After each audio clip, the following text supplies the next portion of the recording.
पावले या अभंगाप्रमाणेच माननीय नामदार महाराष्ट्र राज्याचे उपमुख्यमंत्री एकनाथजी शिंदेसाहेबांनी परभणी जिल्ह्याच्या 12 तारखेच्या दौऱ्यावर आले असता आम्ही त्यांना मागण्या 7-8 मागण्या आम्ही त्या ठिकाणी दिल्या आणि मागण्याचं निवेदन दिलं असता त्यांनी त्यातल्या 2 मागण्या त्या 6 दिवसातच मान्य केलेल्या आहेत. मल निसारण आणि त्यासोबतच समांतर पाणी पुरवठा योजना या योजनेला त्यांनी आज 18 तारखेला मंजुरी दिली.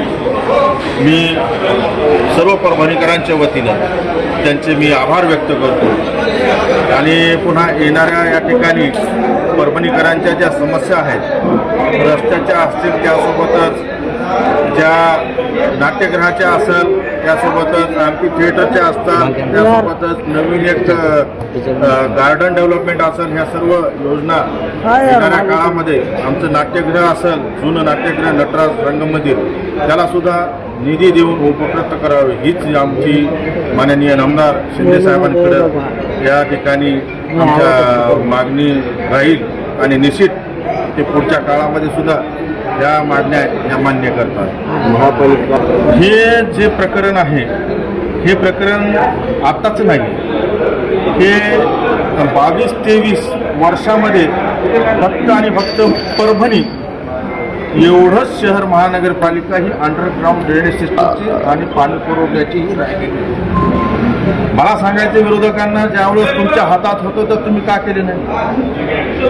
22-23 पासून ह्या अमृतचा विषय हा राहिलेला होता, तुम्ही का पुढाकार घेतला नाही. तुम्ही एवढं विरोध करण्याचं काय कारण आहे.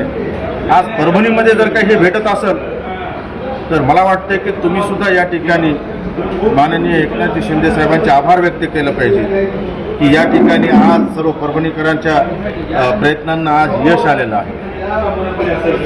नगरपालिकेमध्ये आम्ही सर्व या ठिकाणी जवळपास 5 नगरपालिकेच्या नगराध्यक्षपदाचे फॉर्म भरलेले येतात.